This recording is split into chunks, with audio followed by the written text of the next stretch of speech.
menemukan minimal 2 gelombang gitu ya, bertemu dalam suatu titik atau dalam satu posisi, yang mana nantinya 2 gelombang tersebut bisa saja identik ya, atau bisa saja sangat berbeda satu sama lain. Nah, kita akan mempelajari berbagai macam kasusnya. Sebagai contoh, misalkan kalau kita memiliki gelombang yang merambat dalam suatu medium, dan kemudian saya juga mempunyai gelombang yang berlawanan ya dengan gelombang yang sama, misalkan contohnya pada senar gitar gitu ya. Artinya ada bagian gelombang yang datang dan bagian gelombang yang mantul itu adalah sama gelombangnya, maka ia bisa menjadi suatu gelombang berdiri hasil superposisinya.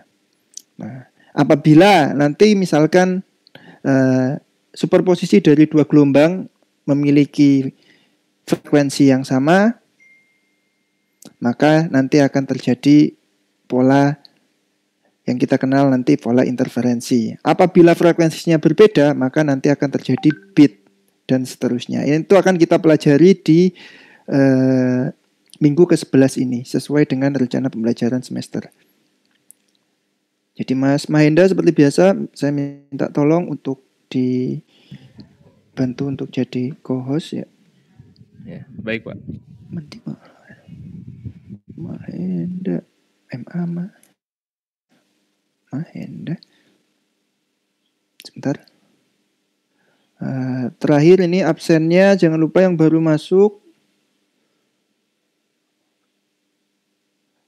Sekarang sudah ada berapa orang ini? Sebentar sebelum saya lanjutkan.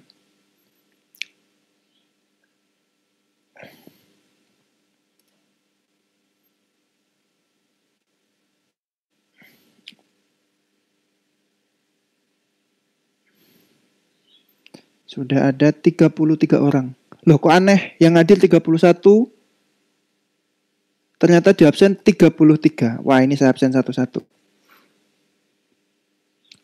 Ali Hasan? Ada Ali Hasan? Hadir Pak. Oke. Bima Darda?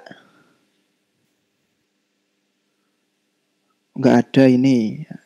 Tinggal Alfa aja. Ya, nanti Bima Darda suruh menghadap saya. Kalau enggak ya lihat sendiri nanti ya. Saya enggak suka yang curang. Denti Nur Soumi. Ada. Hadir, Pak. Eka Lutfia. Mana Eka Lutfia? Ada tadi. Eka Lutfia. Oh memang enggak hadir ya. Faris Rizky Maulana. Iwayan Adam. Ada. Maulana Putra Santoso. Ada. Muhammad Ufki. Ada. Norisa. Ada. Putri Nurfiana. Mana Putri? Ada. Ria Rizky. Ada. Sultan. Ada. Farhan ada ya. Nafatul Miskiyah, FLMN, ada Mahendra Ignatius, Mahendra ada, Ignatius. Ya Pak. Terus Hanifah,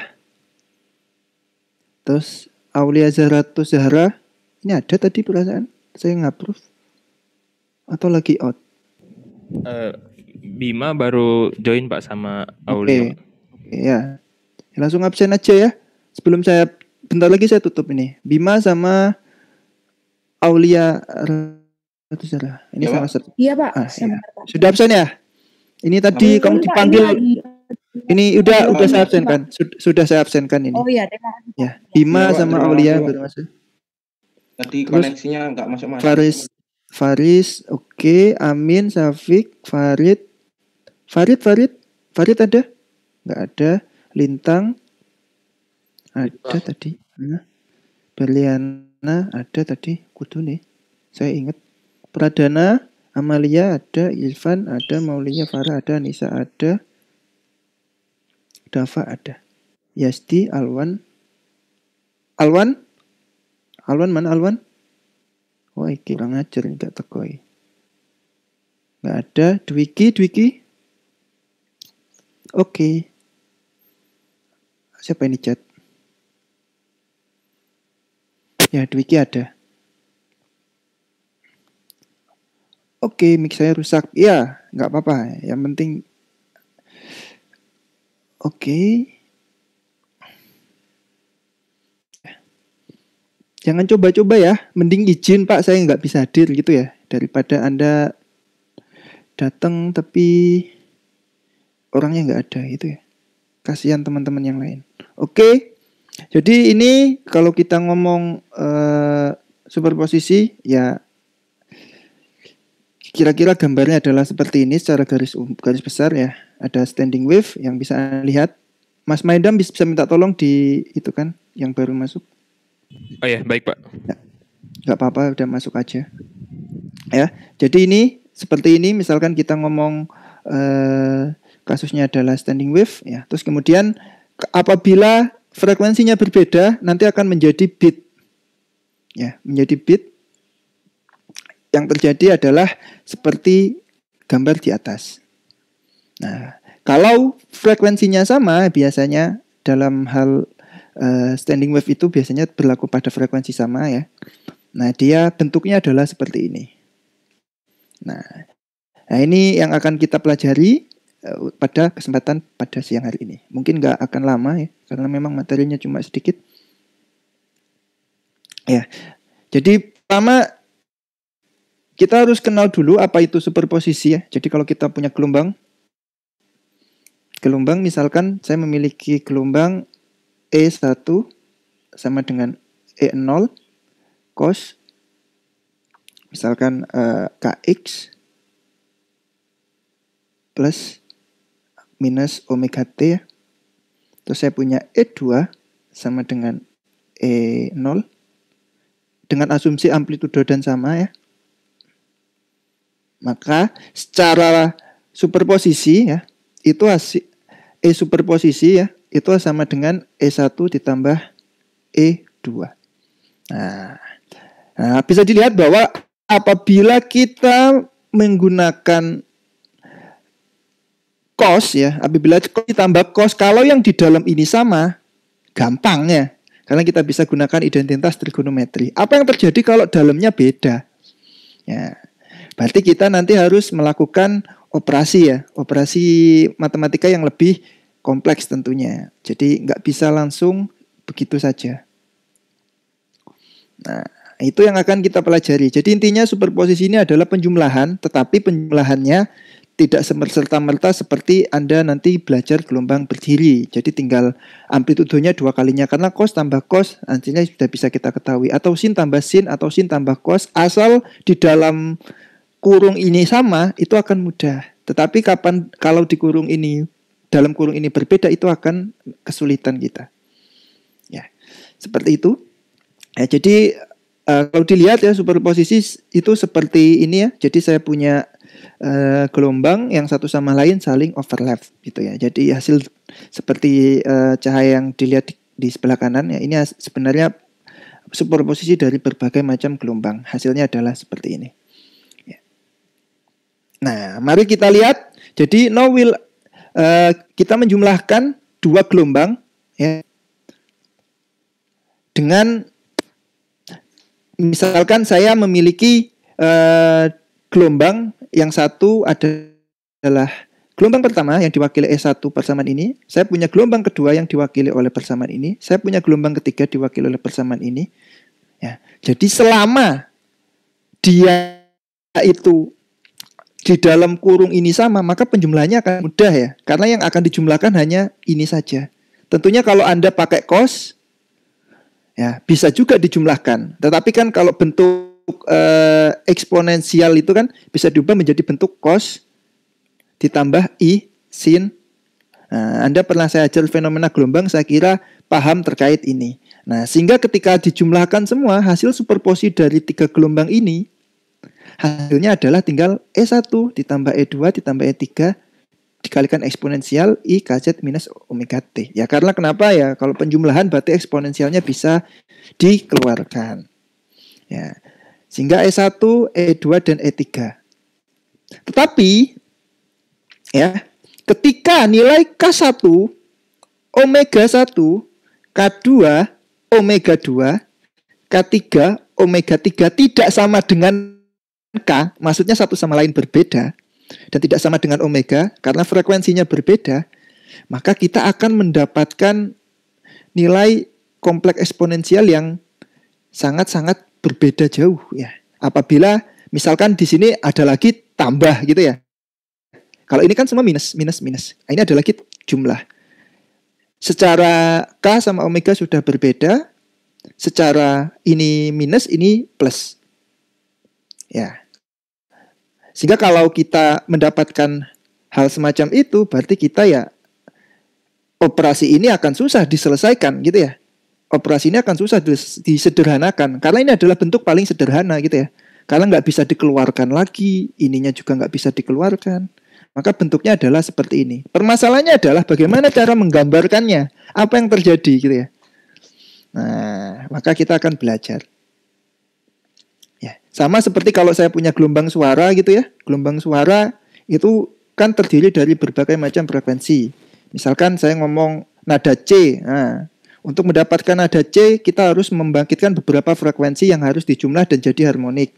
Kalau misalkan kita ngomong suara saya, nah itu berarti terdiri dari berbagai macam frekuensi. Jadi berarti amplitudenya misalkan frekuensinya rendah dia, karena suara saya agak besar, misalkan berarti amplitudo di frekuensi rendah besar, amplitudo di menengah kecil, amplitudo di suara tinggi kecil, nah, dan seterusnya. Nah itu nggak akan bisa disederhanakan seperti bentuk ini. Ya harus ditulis sebagai rentetan panjang dari penjumlahan dari berbagai macam gelombang.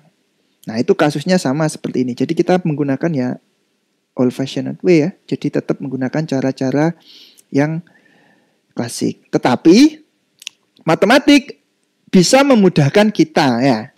Bisa memudahkan kita. Jadi kita bisa menjumlah, tetapi kita harus tahu karakteristiknya. Misalkan karakteristik pertama adalah adding, jadi menambahkan gelombang pada frekuensi yang sama, tetapi opposite direction. Frekuensi sama, opposite direction. Frekuensinya sama, omeganya sama, ininya sama, tetapi opposite direction. Nah, kalau ini gerak ke kanan, ini gerak ke kiri. Kenapa, Pak? Nah, karena Anda harus kembali ingat lagi bahwa tanda positif dan negatif ini menentukan. Apabila dia beda tanda, dia biasanya ke arah X positif. Kalau dia tandanya sama, dia ke arah X negatif. Nah, ini adalah opposite direction. Nah, ketika demikian, maka kita bisa menjumlahkan. Ya, menjumlahkannya dengan cara gimana? Ya, kita keluarkan dulu E0 sama eksponensial IKZ. Karena kenapa? Yang bagian ini adalah konstan atau bisa dikeluarkan karena KZ sama, I sama, E sama, E0 sama.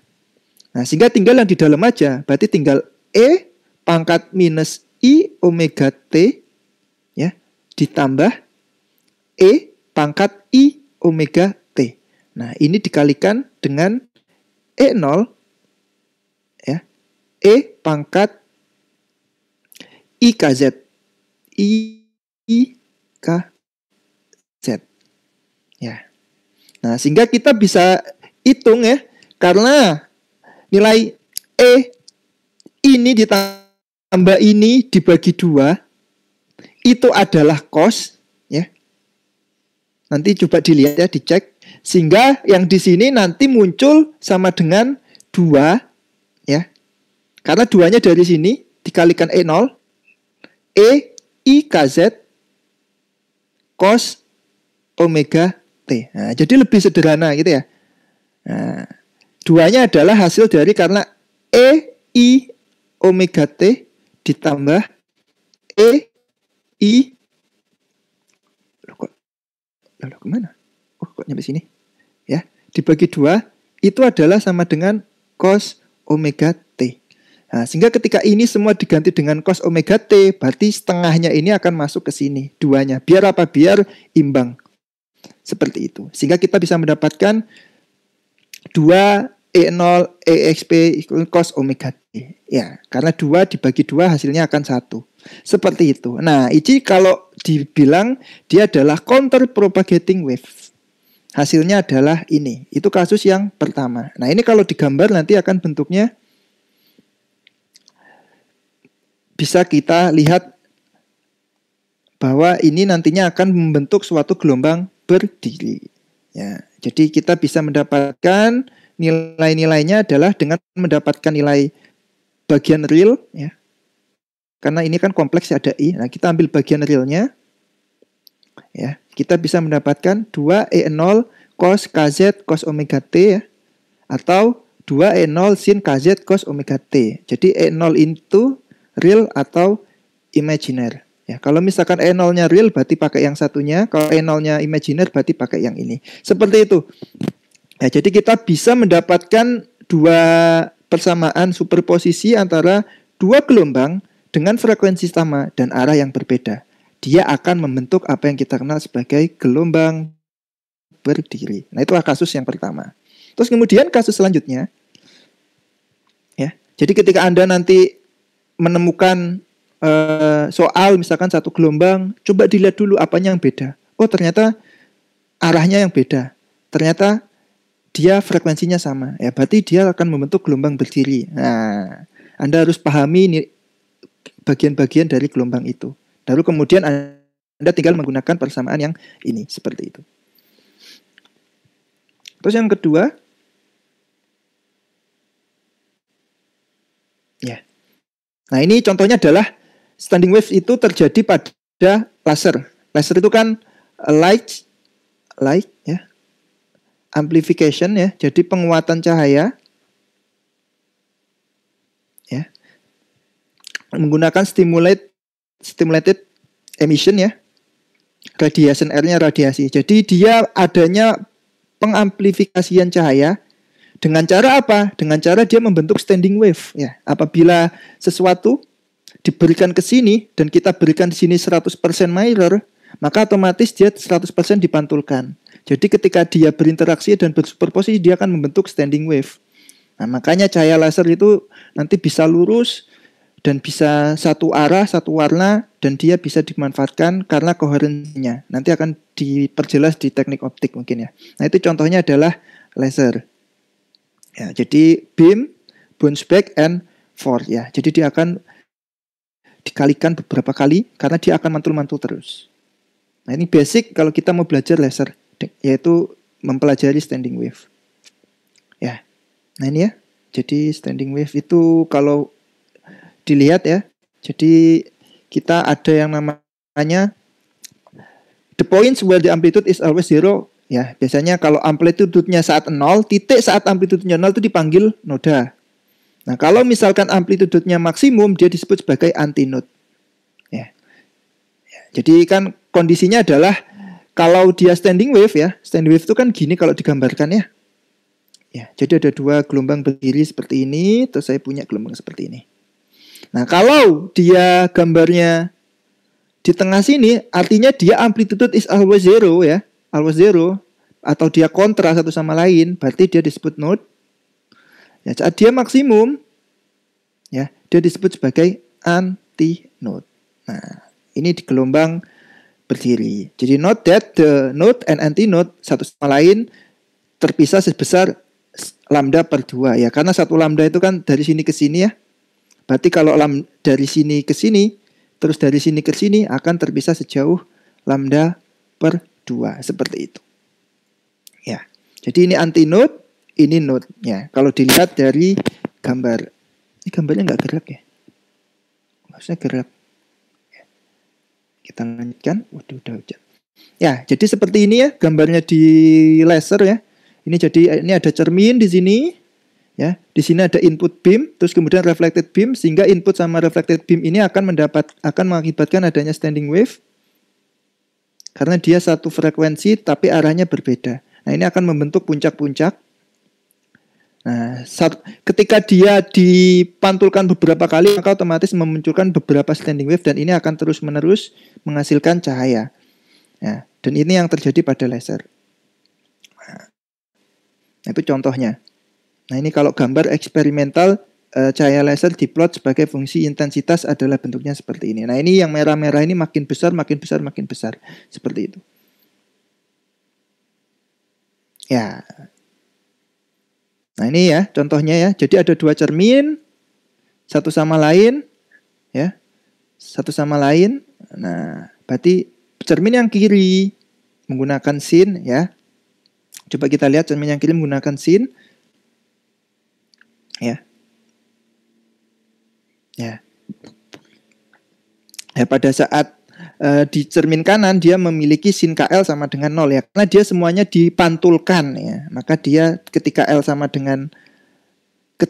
nilai X sama dengan L ya. Di sini kan X sama dengan L. Sorry, nggak bisa. Di sini adalah X sama dengan L. Nah, maka ini berlaku sin KL sama dengan 0. Nah, sehingga kita bisa cek bahwa kita bisa hitung nilai-nilai modanya. Nah, ya, jadi moda fundamental pertama, ya, terus kemudian ada fundamental kedua, ada fundamental ketiga, fundamental keempat, fundamental kelima, fundamental keenam. Nah, ini berapa kali terjadi standing wave. Jadi terjadi ke satu, terus kedua, ketiga, keempat, kelima, dan seterusnya. Tergantung jumlahnya berapa. Nah, ini bisa kita hitung bahwa frekuensi yang mungkin ya terjadi maksudnya terjadi adanya fundamental ya. Fundamental itu maksudnya ada ini ya, ada peak, ada lembah, ada gunung ya dalam satu tempat, dalam satu koordinat atau posisi yang sama. Nah, itu terjadi ketika C itu adalah cepat lambat gelombang cahaya pada ruang vakum 3 kali 10 pangkat 8 dibagi dengan lambda mode-nya ya. Jadi lambda M-nya. Lambda M-nya ini apa? Berarti panjang gelombang yang dipantulkan di awal gitu ya. Nah, jadi lambda M itu bisa kita ukur dengan seberapa panjang L-nya ya. Dan seberapa banyak wave yang terbentuk ya, atau seberapa banyak mode yang terbentuk. Nah, jadi bisa kita hitung dengan frekuensinya adalah M, ada berapa mode ya, misalkan ada 5 ya, 1, 2, 3, 4, nah berarti 5 gelombang berdiri yang terbentuk, berarti mode-nya 5, M-nya 5, C-nya 3 kali 10 pangkat 8 per 2 dikalikan dengan L, panjangnya berapa, seperti itu. Nah, itu adalah gelombang berdiri dengan karakteristik nanti kita bisa ngitung frekuensi-frekuensi di moda-modanya pada moda 1, moda 2, moda 3, dan seterusnya. Tergantung dari nanti pemantulannya sampai berapa kali. Seperti itu. Itu yang pertama standing wave. Nah, jadi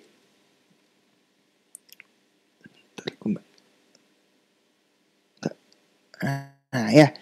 Jadi kita lihat ya. Kalau misalkan sudutnya besar dalam artian kan kalau kita lihat ya, gambar seperti ini, ya, dia akan mengakibatkan kan kalau saya ini mendapatkan ketika dia amplitudenya sama besar, berarti kan ini nanti ada yang namanya terang maksimum, ya, terang maksimum. Nah, ini juga ada terang, ini gelap. Nah, ini terang, ini gelap, ini terang, ini gelap. Karena gelap amplitudenya 0, terang amplitudenya maksimum, terang, gelap, gelap, gelap, terang. Nah, jadi nanti akan membentuk apa yang dikenal sebagai pola fringy ya. Ya, atau ditulis fringy. Jadi pola gelap terang yang diakibatkan adanya superposisi dari dua gelombang. Dalam hal ini konteksnya adalah standing wave. Ya. Jadi kalau kita lihat, kita gambarkan dalam konteks cahaya, maka akan terjadi pola seperti yang di atas. Ini adalah pola 1. Nah, ini ada pola 1 dan ini adalah pola 2. Pola pertama adalah ketika sudutnya sangat besar. Ya. Sudut theta ini sangat besar ya.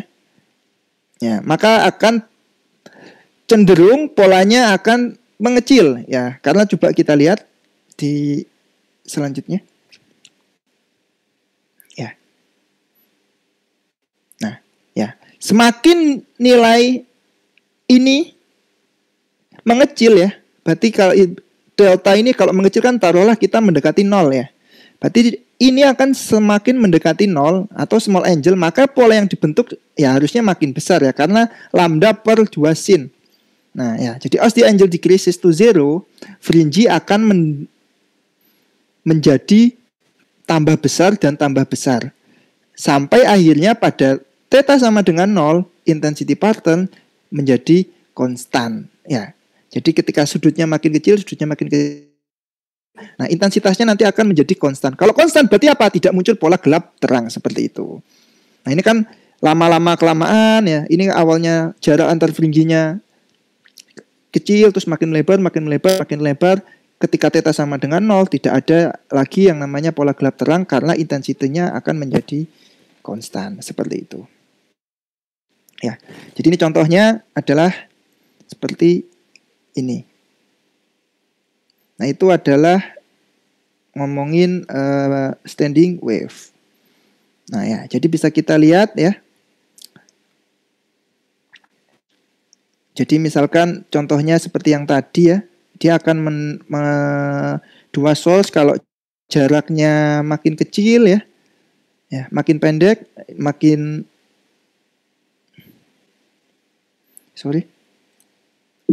halo, nggak bisa. Ini ya makin lebar lagi, maka pola gelap terangnya ya, kalau jaraknya makin lebar, maka dia pola gelap terangnya makin terlihat jelas. Kalau ini makin terlihat seperti ilustrasi yang ini ya, makin kecil dia makin terlihat. Kalau ini dia makin terlihat jelas dan banyak gitu ya. Kalau ini makin sedikit pola gelap terangnya, tapi dia lebih kelihatan. Nah, kalau ini nanti akan makin kecil angle-nya dia akan menjadi pola yang konstan seperti itu. Nah, lalu kemudian ketika tadi frekuensinya sama ya, tapi arahnya beda, membentuk standing wave. Tapi kalau saya punya different frekuensinya beda,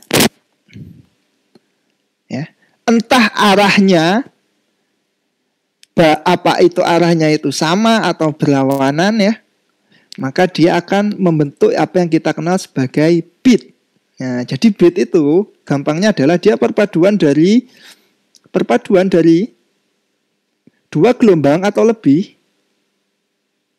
Ya.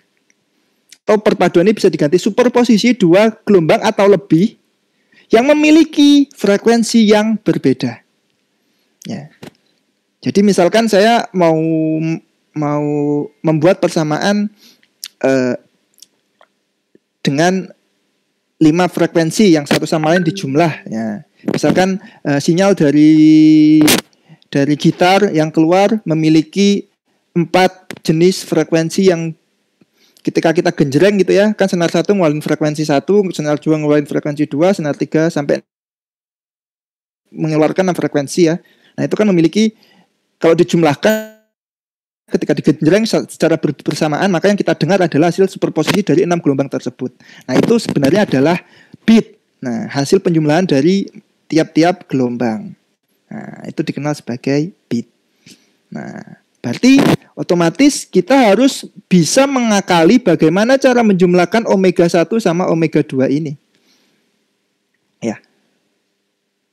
Ya, caranya adalah ya kita harus kalau saya punya E0 gitu ya, misalkan E pangkat I omega 1 ditambah E0 E I omega 2 T ya. Nah, berarti kita harus memisalkan dengan mengakali dengan persamaan matematis. Jadi misalkan W rata-rata ya. Jadi ketika ia dijumlah rata-rata, kalau 3 gelombang berarti omega 1 tambah omega 2 ditambah omega 3 dibagi 3. Karena kita punya W average. Nah, tapi ini kita ambil 2 gelombang saja dulu. Ya, ini kita rata-ratakan. Terus ini kita delta. Ya, jadi ini adalah operasi average. Ini adalah operasi delta. Jadi perbedaan dari 2 terus dibagi 2. Seperti itu.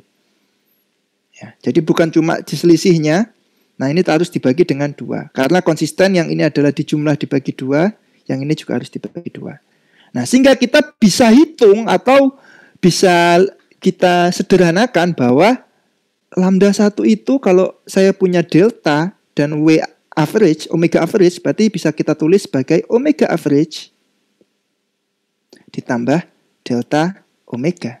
Jelas dong ya. Karena kita mendapatkan nilai-nilai tersebut ya, delta omega. Nah, kalau lambda omega 2 berarti omega rata-rata dikurangi dengan delta omega ya. Kalau nggak percaya ya nanti coba hitung lagi, kalau ini omega 1 sama dengan 2 dikalikan 2 delta omega ya. Jadi ditambah omega 2. Nah, terus diganti tiap ini di nilai-nilainya omega 2 diganti dengan persamaan yang ini. Nanti akan dapatkan omega 1, omega 2. Nah, itu cara kita sehingga di sini ada pola yang sama. Ini sama. Ini sama. Ini sama. Ya. Nah, sehingga kalau kita tulis ya, kita tulis menjadi dari yang ini kita punya ini. Nah, dan ini adalah ini yang atas. Karena setiap omega 1, every single omega 1 ya, kita ganti dengan ini. Berarti saya punya omega ini dikalikan plus delta omega T. Yang ini omega rata-rata T dikurangi delta omega rata-rata T. Nah, baru kemudian kita jumlahkan. Ya, kalau kita jumlahkan berarti kita bisa keluarkan nilai-nilai yang sama. Apa yang sama? Ini sama. Ya. Terus apa lagi? Oh, ini sama, Pak. I omega T sama. Ya. Ini sama. Nah, berarti kita keluarkan eksponensial I omega average T. Nah, ini adalah sisanya. Ini dikalikan dengan I minus delta omega T dikalikan dengan I. Ya. Nah, sekarang mari kita lihat. Itu kita bisa hitung. Ini adalah bentuk yang tadi. Ya. Bentuk yang tadi. Bentuk yang tadi itu dalam artian bentuk yang tadi ya, yang artinya ketika saya punya I delta omega T ditambah I delta omega T, tapi di sini ada minusnya, dibagi 2 itu akan sama dengan cos delta omega T ya. Nah, sehingga di sini muncul 2 kembali. Nah, ini bisa kita sederhanakan ya. Nah, sehingga ketika dijumlahkan semua dan mengambil bagian realnya, kita bisa mendapatkan suatu hasil superposisi dari 2 gelombang tersebut. Ya. Ini adalah cara kompleks eksponensial. Karena menurut saya paling gampang, jadi saya ajarkan yang ini. Sebenarnya ada satu cara lagi, yaitu menggunakan cara fasor. Ya, cara fasor. Tentunya Anda harus membuat diagram fasor. Jadi nanti tinggal berapa jumlah beda fasanya nanti kan disumlah. Jadi nanti misalkan E0 sudut 50, ada E0 sudut 60. Nah, ini kalau dijumlah secara fasor bisa ya. Tapi saya tidak ajarkan itu karena lebih banyak kelirunya di situ, karena biasanya orang nggak teliti kalau kita mengerjakan pakai diagram fasor, meskipun lebih mudah. Tapi kalau ini clear ya. Jadi ini penjelasan rumit tapi clear. Ya, clear ini maksudnya jelas. Ya, ini asalnya dari mana, yang ini asalnya dari mana. Nah, jangan ya menggabungkan 2 cosinus wave dengan frekuensi yang berbeda, ya, maka produknya akan tergantung dari lambda frekuensi rata-ratanya atau omega rata-ratanya, dan akan tergantung dari jumlah delta omeganya. Nah, dengan demikian kita bisa menyelesaikan ini. Kita bisa menggambar atau bisa mengeplot dari superposisi dari 2 gelombang. Ya, jadi contohnya seperti ini ya. Jadi kalau saya menggabungkan 2 gelombang dengan frekuensi yang berbeda ya. Jadi ada gelombangnya yang pertama merah dan oranye ya. Satu adalah oranye ya, oranye yang ini oranye. Satu lagi ada lagi hijau yang ini ya. Itu 2 gelombang yang berbeda dan frekuensinya berbeda. Maka coba kita lihat kan frekuensinya berbeda. Yang satu agak arang, yang satu agak rapat gitu ya. Nah, ini terjadi apa yang kita namakan pertama in phase. Suatu ketika diplot dengan waktu bersamaan, gelombang tersebut berada tepat dalam satu fasa yang sama. Maka disebut sebagai in phase. Nah, suatu ketika gelombang tersebut berbeda fasa sebesar 90 derajat. Nah, itu maka kita sebut sebagai out of phase. Terus kemudian ada in phase lagi, ada out of phase, in phase lagi, dan seterusnya.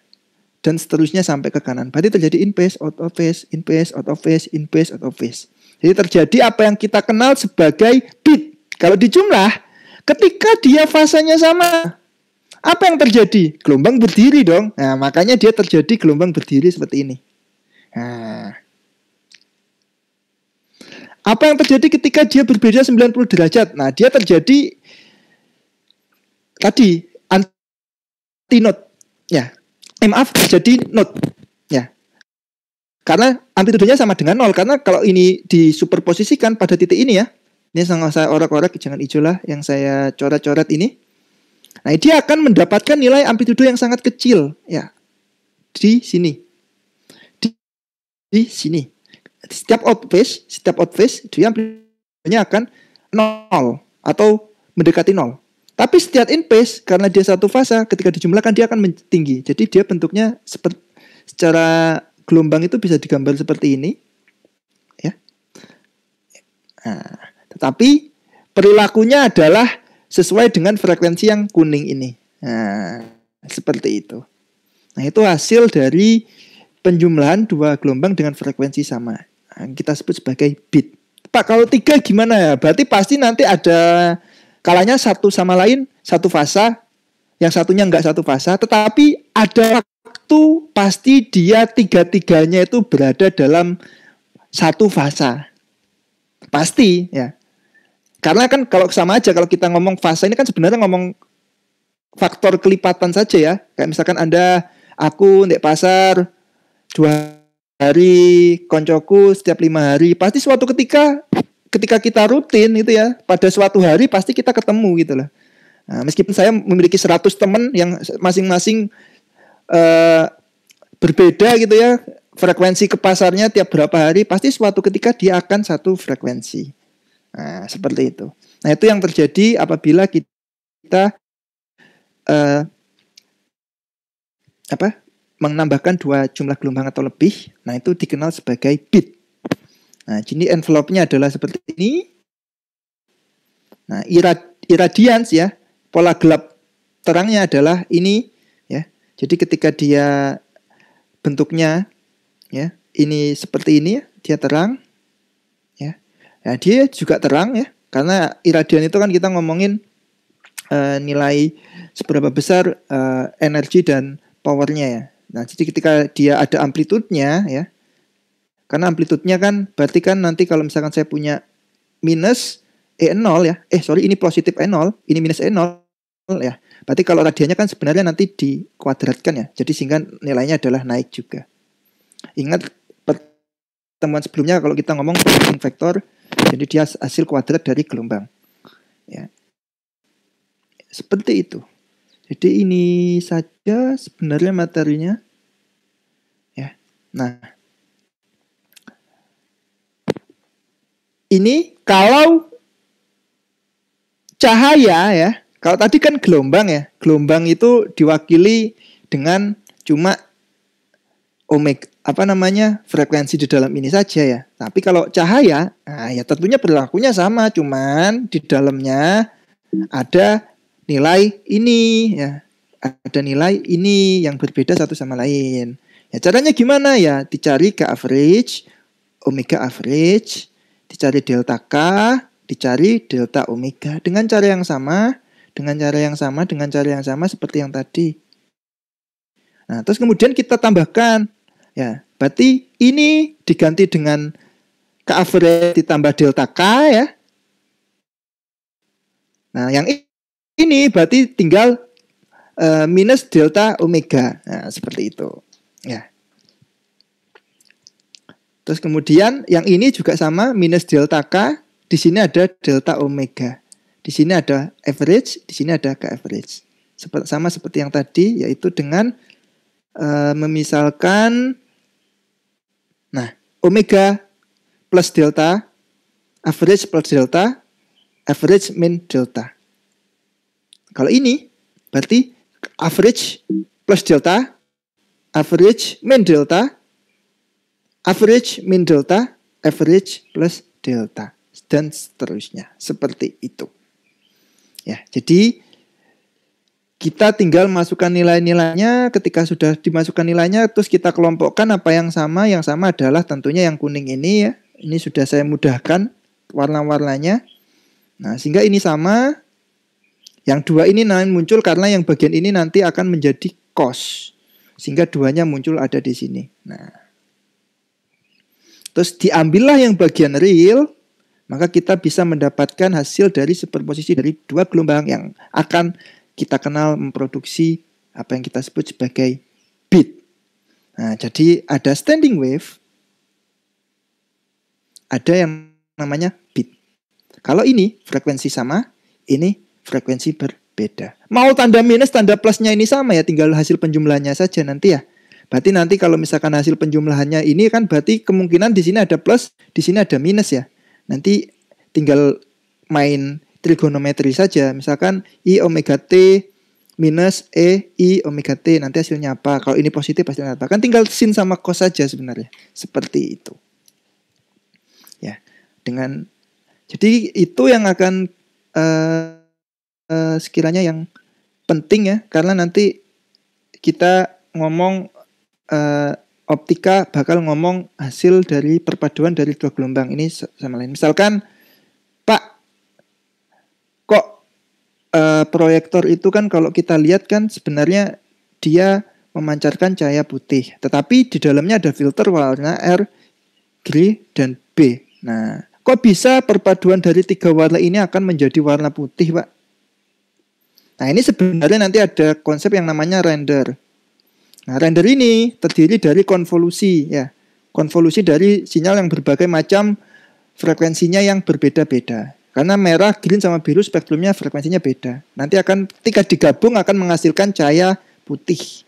Nah, sebenarnya ini adalah pseudo white, jadi putih yang bukan benar-benar putih tapi hasil perpaduan dari tiga warna seperti itu. Oke, kita lanjutkan. Itu ya. Jadi ini intinya ada di sini. Pada saat pasti suatu ketika dia in phase, suatu ketika dia out of phase, dan seterusnya. Nah, jadi gelombangnya geraknya seperti itu ya, bareng-bareng. Nah, cek. Nah, seperti itu. Nah, ya. However, tapi ya, some of many frequencies. Jadi kalau ditambah satu lagi, will yield a train of well separated pulse. Jadi dia akan kemungkinan besar meskipun suatu ketika akan in phase, tetapi kita akan susah menemukan di mana saat ia in phase. Ya, jadi ini akan susah kalau dilihat secara optik ya. Kalau misalkan dua itu kan putih sama gelap, terang sama gelap. Berarti kan ketika in phase kita bisa lihat, oh ketika in phase dia terang, nah, ketika out phase dia gelap. Tetapi kalau misalkan frekuensinya banyak banget, nah ini akan kesusahan dalam mendeteksi bit itu sendiri. Jadi kita akan kesulitan untuk melihat bit. Ya. Dan tentunya karena dia bergerak dalam waktu, ya ini ya akan sangat cepat ya untuk bisa dideteksi. Ya. Jadi beam dengan warna yang berbeda tidak satu sama lain berinterferensi. Nah, kita lihat hanya intensitasnya. Jadi misalkan kita ngomong warna merah, warna biru, warna hijau, terus ditambah lagi warna oranye ya, ditambah lagi misalkan warna violet. Ini kalau kita gabung kita nggak akan nemu pola gelap terang. Karena terlalu cepat. Maka yang terjadi adalah perpaduan semuanya sehingga nanti warnanya kemungkinan besar akan bisa saja putih, bisa saja putih agak terang seperti itu. Karena beam dengan different color don't interfere karena terlalu cepat tadi. Jadi sebenarnya ada terinterferensi satu sama lain, tapi dia tidak bisa kedeteksi oleh mata kita karena saking cepatnya. Nah, sehingga yang kita bisa lihat adalah rata-rata intensitasnya. Nah, jadi bit, ini contohnya ya, ini akan susah, ini kapan bisa kedeteksi gitu. Hasil sumnya, kalau kita lihat hasil sumnya, nah, in phase-nya ke saat sini aja ya. Ya. In phase-nya saat sini. Sisanya out phase ya. Berarti apa kalau out phase ya? Nilainya 0 ya. Ya. Berarti di sini nggak bisa kita deteksi ya. Sinyalnya geruntel-geruntel kecil kayak gini ya. Sampai ujung sini ya. Sama seperti ini geruntel-geruntel. Nah, karena ketik in phase saja frekuensinya dia akan besar. Ya. Ya. Jadi di sini 2E0 cos omega T E plus dan seterusnya. Nah, sehingga kita bisa melihat irradiance-nya hanya daerah sini. Daerah sini out of phase dia nilainya adalah 0, nggak akan kita lihat. Yang bisa kita lihat adalah rata-rata saja di daerah sini. Ya, hasil dari ketika dia in phase. Ya, seperti itu. Nah, di sini tiap pulse separation ya itu 2pi per lambda per delta omega minimum. Ya, jadi saat nilai gelap berapa. Nah, saya kira ini adalah ini saat in phase. Nah, E-pulse ini adalah saat out phase. Seperti itu. Nah, jadi saya kira itu untuk bit. Jadi pada nantinya kita akan ngomongin group velocity. Nah, karena cahaya tersebut terdiri dari banyak frekuensi, cahaya polikromatis yang memiliki banyak frekuensi, maka di sini intensitasnya dikalikan dengan jumlah pulse-nya yang sebelah kanan tadi. Ya. Yang mana ini ibaratnya kalau dalam gelombang itu adalah carrier ya. Jadi gelombang carrier, yang ini adalah amplitude. Pulse amplitude yang mana ini nanti akan ditumpangkan ke carrier wave tersebut. Nah, sehingga kalau kita lihat gelombang itu ternyata pada cahaya itu bergerak dalam kelompok-kelompok ya, yang kita kenal sebagai group velocity.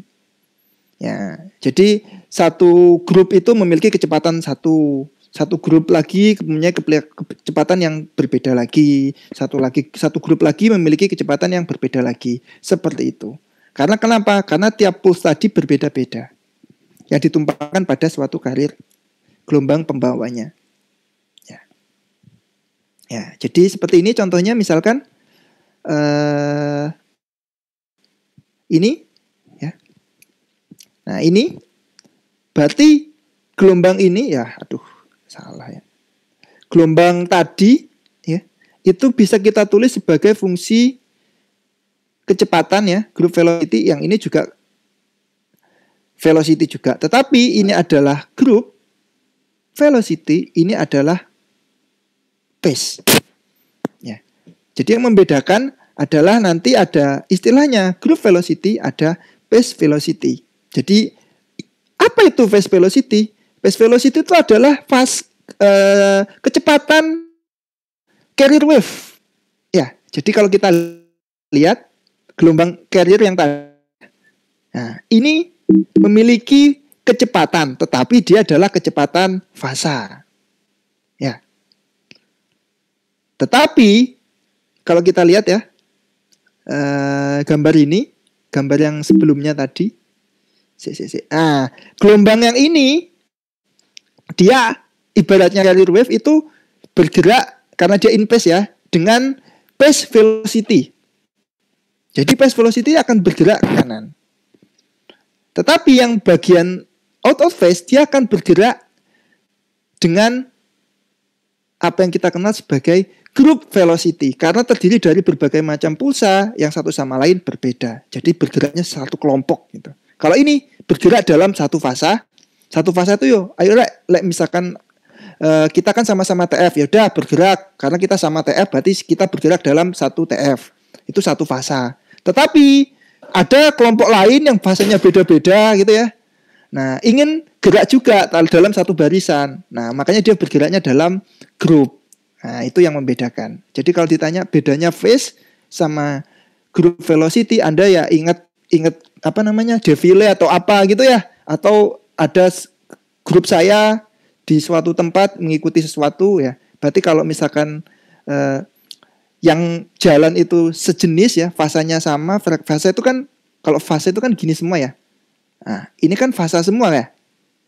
Kalau ini sama, berarti dia bergerak pada phase velocity. Tetapi kalau ini berbeda, dia bergerak secara kelompok, makanya disebut sebagai group velocity. Jadi itu kalau ditanya perbedaan dari group sama phase. Ya. Nah, ini saya kira ya ekivalennya nggak perlu ya, tapi ini yang menjadi penting ya. Jadi di sini karena ini adalah carrier ya. Ini adalah carrier ya. Kan error ya, karena eksponensial. Nah, carrier maksudnya ini adalah carrier, ini adalah pulse ya. Jadi kan kalau carrier itu kan misalkan gini ya, terus saya punya pulsa, nah ini ditumpangkan ke sini gitu ya. Jadi nanti hasilnya mungkin gini-gini, nah, terus kecil-kecil, terus gini ya, sesuai dengan gambar ini diberikan pulsa ini ya. Itu kalau kita belajar sinyal ya. Jadi sinyal itu adalah dasar utama teknik fisika ya, karena penting ya kan, pengolahan sinyal itu semuanya dari situ. Dikontrol di audio, di foton juga akan berlaku. Terutama transformasi Fourier dan transformasi Laplace. Wah, itu akan digunakan terus itu. Karena matrek gitu ya. Nah, jadi gambarnya seperti ini ya. Jadi kalau coba Anda lihat, ada warna merah, ada warna biru. Merah itu adalah phase velocity, biru itu adalah group velocity.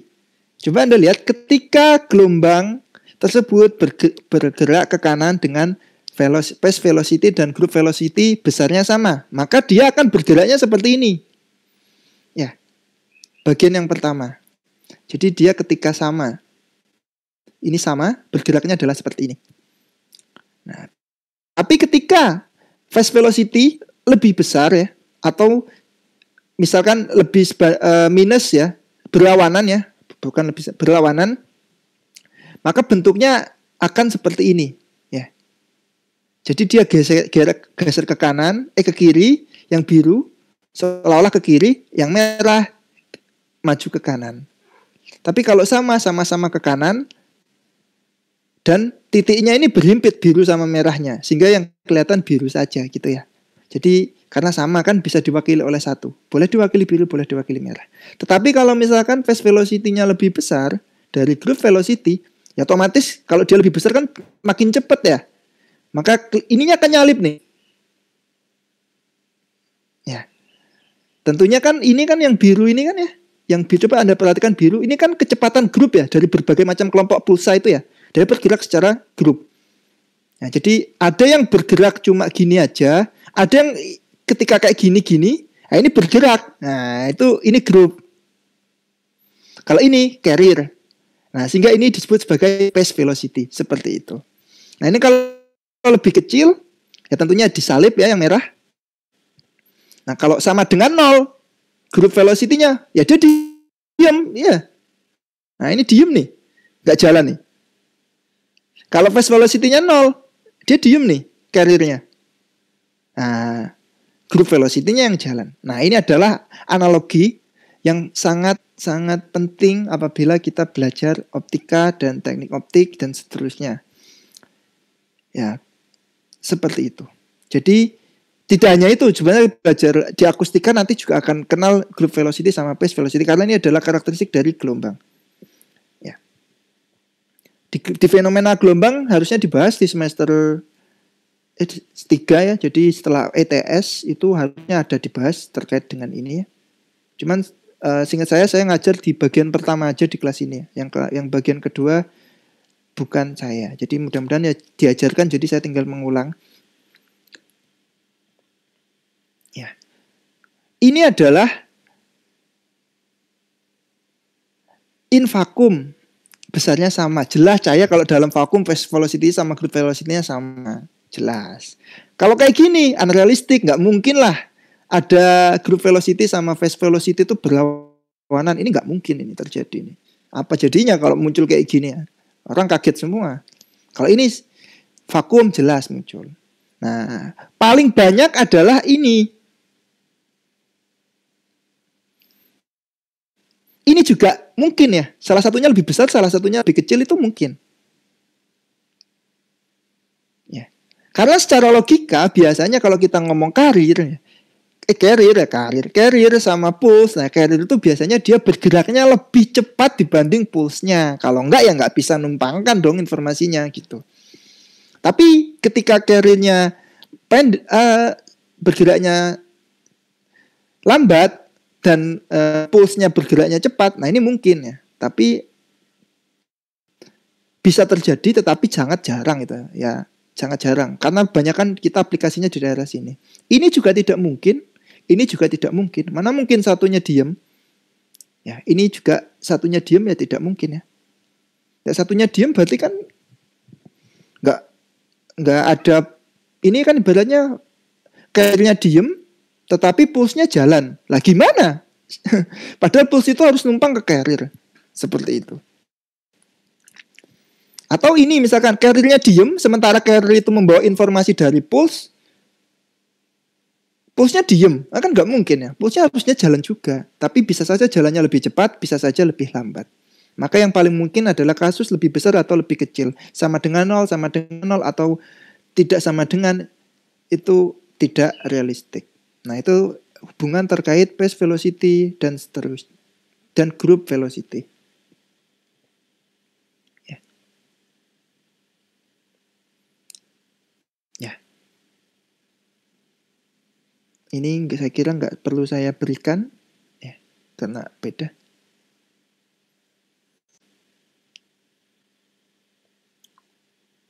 Nah ini ya, jadi kalau misalkan saya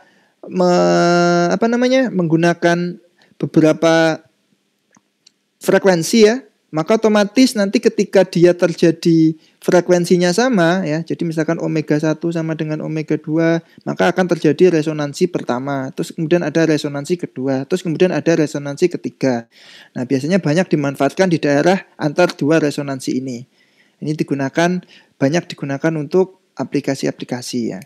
Nah ini saya kira nanti akan saya ajarkan di teknik optik karena ini masih basic. Nah, ini pertanyaan menarik ya. Why information? Ya, pertanyaan menarik ini. Really doesn't travel faster than C. Ada yang bisa jawab? Ya. Kenapa informasi tersebut tidak akan pernah lebih cepat dari kecepatan cahaya? Ya karena jelas ya kalau cahaya itu akan dijadikan carrier ya. Misalkan di fiber optik gitu ya. Ya nggak mungkin lah informasinya lebih cepat dari ini gitu ya. Kalau sekarang kan biasanya kita ngomong mengirim informasi dengan order gigahertz. Ya karena frekuensinya taruhlah di sebesar gigahertz ini. Misalkan kita pakai wifi dan seterusnya. Itu kan gigahertz. Nah berarti kecepatannya bisa sampai kecepatan ini. Dan tidak akan bisa melebihi ini. Kalau kita ingin lebih cepat lagi, maka gunakanlah jaringan yang lain. Sebagaimana contoh misalkan gunakanlah fiber optik. Karena dia bisa sampai 3 kali 10 pangkat 8 meter per second. Nah ini cepat sekali ini. Ya, cepat sekali gitu ya. Bahkan sampai saking cepatnya ya cahaya ketika kita senterkan gitu tiba-tiba udah nyampe gitu. Nah, mata kita nggak bisa ngedetect gitu ya. Tapi kalau gelombang dia perlu waktu untuk nyampe suatu titik. Misalkan radio gitu. Nah, sehingga tidak akan pernah mungkin selama kita menggunakan carrier-nya adalah cahaya seperti itu. Karena dengan konsep yang tadi. Ya, jadi kita manfaatkan amplifier ya, kita manfaatkan di sebelah sini. Saya akan kesimpulan ya. Ya. Jadi kalau kita lihat ya, biasanya phase velocity, group velocity itu makin bisa dilihat kalau kita di sini ada pulsa datang, terus kemudian dilewatkan ke prisma. Ya, nanti biasanya di sini akan muncul seperti logonya Led Zeppelin gitu ya, Led Zeppelin ya. Saya lupa ya, Led Zeppelin harusnya yang warna-warni itu ya. Ya. Jadi akan muncul warna-warni gitu. Nah, ini suatu cahaya dilewatkan ke prisma. Ya, jadi secara kalau dipakai untuk logo berarti kan sesuatu datang satu, ketika lewat prisma dia akan menjadi sesuatu yang sangat banyak. Jadi ibaratnya satu menjadi banyak. Ya, jadi ibaratnya satu itu sebenarnya adalah perpaduan dari beberapa. Nah, tapi saya nggak akan bahas Led Zeppelin, saya akan bahas optikanya. Ya, jadi misalkan wavefront-nya adalah seperti ini, pulse front-nya. Nah, terus, phase front-nya adalah seperti ini ya, jelas ya, karena di sini ada phase front yang bentuknya adalah sama ya, pada dasarnya kan sama. Jadi di sini ada bentuk phase front ya, yang ini garis-garis hitam ini. Terus ada pulse front, sama ya, jadi fasa sama pulse-nya sama. Tetapi ketika lewat prisma apa yang terjadi? Phase front-nya ada di sini, karena lihat ya, dia dibelokkan ke sini berarti fasanya adalah seperti ini bentuknya, jelas muka fasanya. Nah, tetapi pulse front-nya akan miring seperti ini. Nah, maka dia akan membentuk sesuatu. Nah, seperti ini. Jadi ini pulse front-nya kayak gini, ya. Tapi ini ada perbedaan. Ini jauh perbedaannya antara phase sama pulse. Ya. Nah, sehingga yang terjadi apa? Yang terjadi adalah misalkan saya memiliki short pulse, yang mana di prisma ini kecepatan biru, warna biru ya, group velocity warna biru. Jadi kayak tadi lah, misalkan di satu lapangan ada pendukung Persebaya, pendukung Persib, pendukung dan seterusnya, ada biru, ada hijau, ada oranye. Ayo jalan. Kecepatannya tertentu, merah kecepatannya tertentu, hijau kecepatannya tertentu, taruhlah seperti itu. Nah, konteksnya adalah biru ini memiliki kecepatan lebih kecil atau lebih lambat dibanding merah. Makanya apa yang terjadi? Ya akan terjadi bentuk seperti ini, tercip ya. Jadi bentuknya itu awalnya satu, dia akan bentuknya seperti ini. Ya. Nah, ini yang kita kenal sebagai dispersi akibat adanya group velocity atau disingkat sebagai GVD. Nah, ini nanti panjangnya tentunya akan tergantung dari materialnya. Semakin semakin banyak material ya, semakin panjang pulsanya. Ya, jadi misalkan materialnya 1, 2 dan 3 dan seterusnya ditumpuk, itu yang akan mengakibatkan banyak. Ya. Jadi awalnya dia pulsa itu ya cuma gini aja, seset gitu aja. Tapi terjadi adanya seperti ini. Jadi pulsa itu mau siji, awalnya jadi makin banyak, terdispersi istilahnya itu. Jadi awalnya satu, nah dia akan terdispersi menjadi beberapa bagian seperti ini. Tapi ketika dijumlahkan intensitasnya akan sama. Kenapa sama? Ya hukum kekalahan energi lah. Energinya nggak akan kemana-mana. Ketika masuk 10 ya keluar harus 10 ya. Paling berkurang sedikit karena dia akan berubah menjadi panas. Ya, seperti itu adalah fenomena dispersi. Jadi awalnya satu pulsa terdispersi menjadi beberapa frekuensi. Awalnya satu frekuensi monokromatis, ketika lewat medium seperti prisma, dia akan menjadi beberapa pulsa yang memiliki frekuensi yang berbeda.